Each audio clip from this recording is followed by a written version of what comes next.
અરબી સમુદ્રમાંથી 90 કિલો ડ્રગ્સનો જથ્થો જપ્ત કરવામાં સુરક્ષા એજન્સીઓને મોટી સફળતા મળી છે। 14 પાકિસ્તાનીને પોરબંદર લાવવામાં આવે એવી શક્યતા। ગુજરાતના દરિયામાંથી અવારનવાર નશીલા પદાર્થ ઝડપાતા રહે છે, ત્યારે વધુ એક વખત ડ્રગ્સનો મોટા પ્રમાણમાં જથ્થો ઝડપી લેવાયો છે। ગુજરાતના દરિયામાંથી અત્યાર સુધીમાં કરોડો રૂપિયાનું ડ્રગ્સ ઝડપાયું છે। કોસ્ટગાર્ડ, એનસીબી અને એટીએસને મળેલા ઇનપુટના આધારે અરબી સમુદ્રમાંથી ડ્રગ્સનો 90 કિલો જથ્થો ઝડપાયો છે, જેની બજાર કિંમત રૂપિયા 600 કરોડ હોવાનું જાણવા મળ્યું છે। ડ્રગ્સના જથ્થા સાથે 14 પાકિસ્તાની પણ ઝડપાયા છે। નશીલા પદાર્થ સાથે ઝડપાયેલા પાકિસ્તાનીઓને પોરબંદર લાવવામાં આવે એવી શક્યતા છે। પોરબંદર ઇન્ડિયન કોસ્ટગાર્ડને ગુપ્ત માહિતી મળી હતી, જેના આધારે એન્ટી નાર્કોટિક્સ ઓપરેશન હાથ ધરાયું હતું। આ ઓપરેશનમાં ભારતીય કોસ્ટગાર્ડ, એન્ટી ટેરરિઝમ સ્ક્વોડ અને નાર્કોટિક્સ કંટ્રોલ બ્યુરો એનસીબીએ સહયોગ કર્યો હતો। ઓપરેશનને સફળ કરવા માટે ભારતીય કોસ્ટગાર્ડના જહાજો અને એરક્રાફ્ટ મિશન પર તૈનાત કરવામાં આવ્યા હતા। આઈસીજી જહાજ રાજરત્ન, જેમાં એનસીબી અને એટીએસે અધિકારીઓ હતા, તેમણે શંકાસ્પદ બોટની ઓળખ કરી હતી। ટ્રકથી ભરેલી બોટ દ્વારા ઉપયોગમાં લેવામાં આવતી કોઈપણ પ્રકારની છટકબારી કોસ્ટગાર્ડના જહાજ રાજરત્નને લીધે થઈ શકી નથી। છેલ્લા 3 વર્ષમાં કાયદાના અમલીકરણની આવી 11 સફળ કામગીરી થઈ છે। અમદાવાદથી સમાચાર। એટીએસે શકલેને નામના શખ્સની કરી છે ધરપકડ। પાકિસ્તાનમાં સિમ કાર્ડ મોકલવા મામલે કાર્યવાહી। આણંદમાંથી 4 મહિલા પાકિસ્તાન મોકલ્યા હતા સિમ કાર્ડ। અગાઉ લાભશંકર નામના વ્યક્તિની કરી હતી ધરપકડ।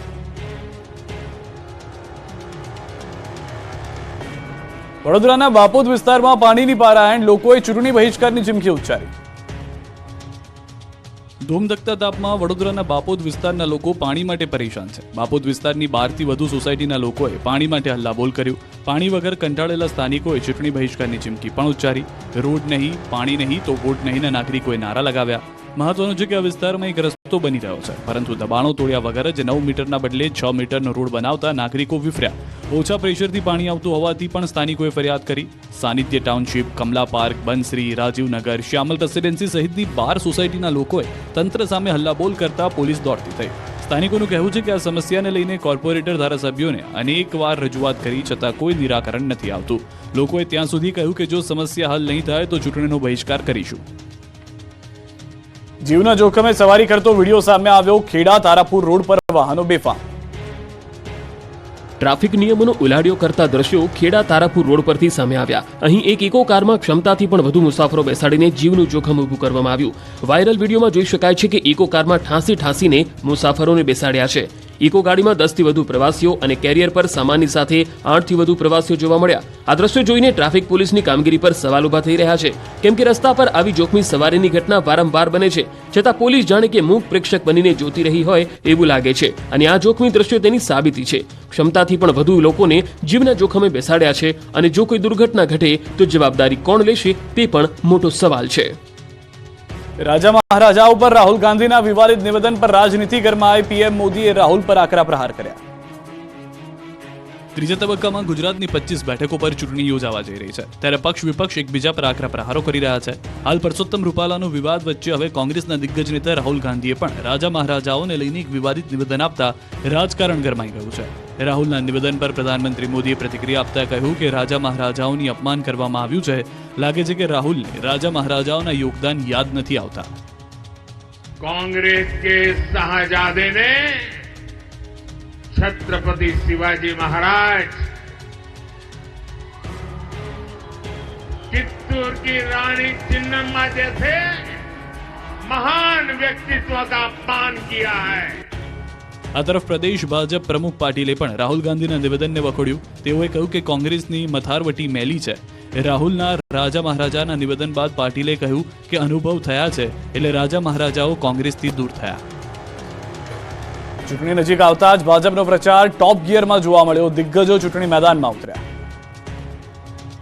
ચૂંટણીમાં ભવ્ય જીત માટે ભાજપના દિગ્ગજો ગુજરાતની ધરતી પર પ્રચંડ પ્રચાર કરી રહ્યા છે। કેન્દ્રીય રક્ષા મંત્રી રાજનાથસિંહ અમદાવાદ આવ્યા।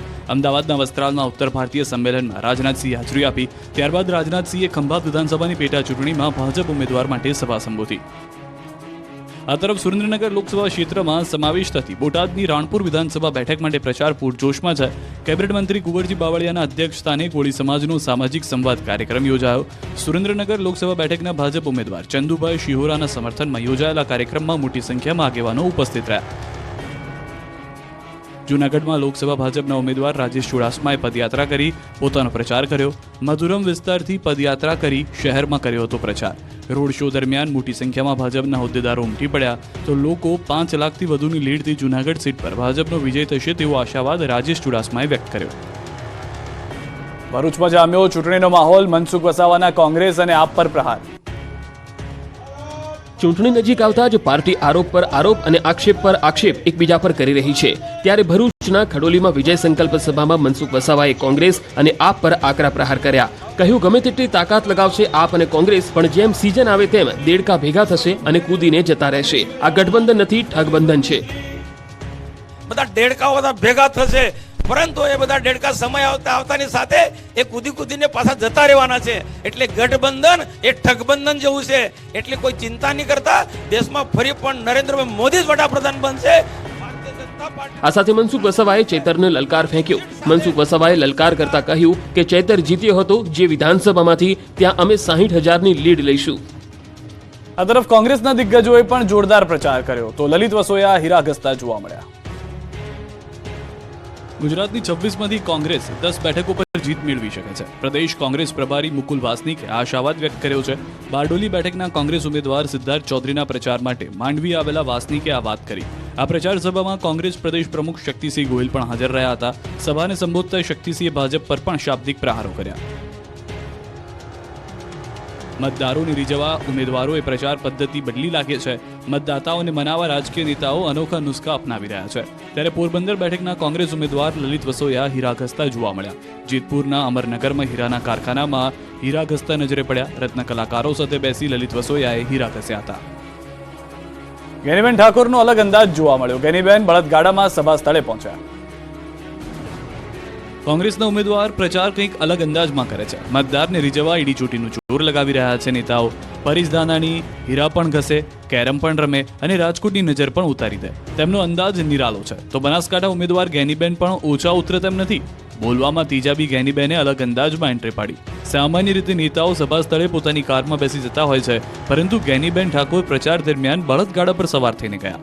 વાવ તાલુકાના તળાવ ગામે સભાનું આયોજન કરાયું, જ્યાં ગેનીબેન સાથે બળદેવજી ઠાકોર, રઘુ દેસાઈ અને ગુલાબસિંહ રાજપૂત સાથે ગાડામાં બેસી પ્રચારમાં જોડાયા. જોકે ગેનીબેનનો સાદગીભર્યો અંદાજ લોકોને પણ અસરદાર લાગ્યો. ભરૂચમાં રક્ત તિલકની માન્યતાએ ચર્ચા જગાવી. ચૈતર વસાવાને રક્ત તિલક કરી આશીર્વાદ અપાયા. ચૂંટણીમાં નેતાઓમાં માન્યતાઓનું પણ મહત્વ જોવા મળી રહ્યું છે. વાત ભરૂચની છે, જ્યાં રક્ત તિલકની માન્યતાએ ભારે ચર્ચા જગાવી. ભરૂચના ઇન્ડી ગઠબંધનના આપના ઉમેદવાર ચૈતર વસાવાને ભૃગુ ઋષિના વંશજે રક્ત તિલક કરી વિજયના આશીર્વાદ આપ્યા.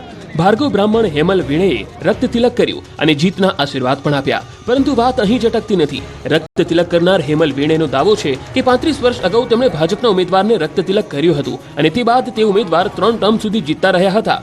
હેમલભાઈએ વર્ષ 1989માં બિપિનભાઈને આ જ રીતે રક્ત તિલક કર્યું હતું. હવે હેમલભાઈએ ચૈતર વસાવાને રક્ત તિલક કર્યું છે. હાલમાં રક્ત તિલકની આ માન્યતા ભરૂચમાં ભારે ચર્ચાનું કેન્દ્ર બની છે. જો કે આ માન્યતા કેટલી સાચી પડે છે એ તો 4 જૂને જ ખ્યાલ આવી જશે.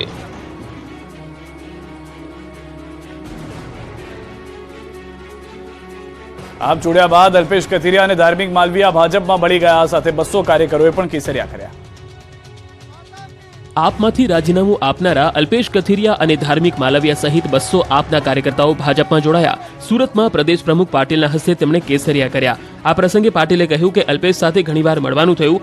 વર્ષ 2022ની ચૂંટણીમાં પણ મળવાનું થયું હતું. પાટીદાર અનામત આંદોલન સમયે ચર્ચામાં આવેલા કથિરિયા અને માલવીયાએ કેસરિયા કર્યા બાદ કહ્યું કે સમાજના જે કોઈ પણ પડતર પ્રશ્નો હોય તેનો ઉકેલ લાવવાનો પ્રયાસ કરવામાં આવશે. અલ્પેશે દાવો કર્યો કે આંદોલન સમયના કેસો પરત ખેંચવાની સરકાર તરફથી ખાતરી મળી છે અને પાર્ટીમાં રહીને પ્રયાસો કરાશે. તો માલવીયાએ કહ્યું કે પાટીદાર અનામત આંદોલન સમિતિના મુખ્ય ટીમના મોટા ભાગના લોકો અલગ અલગ પક્ષોમાં જોડાયા છે અને સમાજ હિતમાં અવાજ ઉઠાવશે તો અમે સાથે રહીશું. વિદેશથી આવેલા ગુજરાતીઓ લોકશાહીના પર્વને ઉજળું બનાવશે. 11 દેશથી આવેલા લોકોનો અમદાવાદમાં પ્રચાર. લોકસભા ચૂંટણીને લઈ અને ન માત્ર દેશમાં પરંતુ વિદેશમાં વસતા મૂળ ભારતીયો પણ ખૂબ જ ઉત્સાહિત છે. અમદાવાદમાં વિદેશથી આવેલા ગુજરાતીઓ ભાજપના સમર્થનમાં આવ્યા. 11 દેશ અને 7 રાજ્યના લોકો અમદાવાદ આવ્યા. આ તમામ લોકો ભાજપના ચૂંટણી પ્રચારમાં જોડાયા છે. અમદાવાદથી સુરત સુધી કાર રેલી સાથે પ્રચાર કરશે. ભારતમાં સૌપ્રથમ વખત આ પ્રકારની કાર રેલીનું આયોજન કરાયું છે. અમેરિકા, દુબઈ, ઓસ્ટ્રેલિયા, ન્યૂઝીલેન્ડ જેવા દેશોમાંથી લોકો આવ્યા છે. વિદેશમાં રહેતા મૂળ ભારતીય નાગરિકો પીએમ મોદીના સમર્થનમાં રેલીમાં જોડાયા. જગદીશ વિશ્વકર્મા, ભૂપેન્દ્રસિંહ ચુડાસમાએ રેલીને ફ્લેગ ઓફ કરાવી હતી. આ રેલીમાં 100 થી વધુ કાર જોડાઈ. ઇન્ચાર્જ ડોક્ટર વિજય ચોથાઈવાલા, નીરવ પટેલ સહિતના મહાનુભાવો ઉપસ્થિત રહ્યા. રાજપીપળામાં મતદાનની તૈયારીઓ પૂરજોશમાં. ઈવીએમ વીવીપેટની ચકાસણી કરાઈ. 2024ની લોકસભાની ચૂંટણીનું કાઉન્ટડાઉન શરૂ થઈ ચૂક્યું છે. 7 મેના રોજ મતદાન થવાનું છે. ત્યારે લોકશાહીના આ ભવ્ય પર્વને સફળ બનાવવા કેટલાય લોકો અથાગ પ્રયત્નો કરે છે. જ્યાં લાખો નાગરિકો પોતાના મતાધિકારનો ઉપયોગ કરે છે, ત્યાં પડદા પાછળ કેટલાક એવા લોકોનો સમૂહ છે જે આ લોકશાહી પ્રક્રિયાને સફળ બનાવવા માટે દિવસ રાત એક કરીને કામે લાગ્યા છે. નર્મદાના રાજપીપળા ખાતે ચૂંટણી પ્રક્રિયાને લગતી સામગ્રીની વ્યવસ્થા ગોઠવાઈ. ટાંકણીથી લઈને વીવીપેટ સુધીના સામાનની ચકાસણી કરવામાં આવી. પોલિંગ સ્ટાફ આ સામગ્રીને ડિસ્પેચિંગ સેન્ટર પરથી લઈને તેને જીવથી વધુ સાચવીને મતદાન મથકે લઈ જાય અને કોઈ પણ ક્ષતિ ન આવે તે માટે આજે ઈવીએમ અને વીવીપેટની ચકાસણી કરવામાં આવી. સાથે છોટાઉદેપુર મતદાન મથકના સ્થળે પોતાના મતદાન મથકને ચૂંટણી માટે તૈયાર કરી છોટાઉદેપુરના જે ઉમેદવારો નક્કી થયા છે જેમના ચિહ્ન સાથે નામના બેલેટ ઈવીએમમાં લગાડવામાં આવ્યા. આ ઉપરાંત ઈવીએમના કમિશનિંગ સેન્ટર પર કામગીરીનો પ્રારંભ કરવામાં આવ્યો. રાજપીપળામાં મતદાનની તૈયારીઓને અંતિમ ઓપ આપવામાં આવી રહ્યો છે. અમદાવાદમાં મતદાન જાગૃતિ માટે અનોખા પ્રયાસ. રિવરફ્રન્ટ ખાતે યોજાયો ડ્રોન શો. અમદાવાદનું આકાશ ચમકી ઉઠ્યું. 100 ડ્રોન થકી મતદાર જાગૃતિનો એક સાથે મેસેજ અપાયો. ચૂંટણીના આ મહાપર્વમાં લોકો વધુ મતદાન કરે તેવા પ્રયાસથી જિલ્લા ચૂંટણી તંત્રનો અનોખો પ્રયાસ જોવા મળ્યો. અમદાવાદના રિવરફ્રન્ટ પર 100 જેટલા ડ્રોન દ્વારા મતદાન જાગૃતિ અંગે વિવિધ મેસેજ આપવામાં આવ્યા. સાથે જ મ્યુઝિકલ નાઇટ તેમજ કાવ્ય પઠનનું પણ આયોજન કરાયું. તો અનેક ગાયક કલાકારો દ્વારા અમદાવાદની ફૂટબોલ ટીમ દ્વારા અમદાવાદના એવેન્જર્સ ખેલાડીઓએ પણ વધુ મતદાન થાય તે અંગે જાગૃતિનો સંદેશ પાઠવ્યો. ચૂંટણી તંત્ર અને ખાનગી સંસ્થા દ્વારા સાથે મળી અમદાવાદના રિવરફ્રન્ટ પર ઇવેન્ટ સેન્ટર ગ્રાઉન્ડ ખાતે મતદાન જાગૃતિ માટે ડ્રોન શો તેમજ મ્યુઝિકલ ઇવેન્ટનું આયોજન કરવામાં આવ્યું. રાત્રે રિવરફ્રન્ટ ખાતે ડ્રોન શોના આયોજનથી અમદાવાદનું આકાશ રંગબેરંગી બની ગયું. 100 જેટલા ડ્રોનથી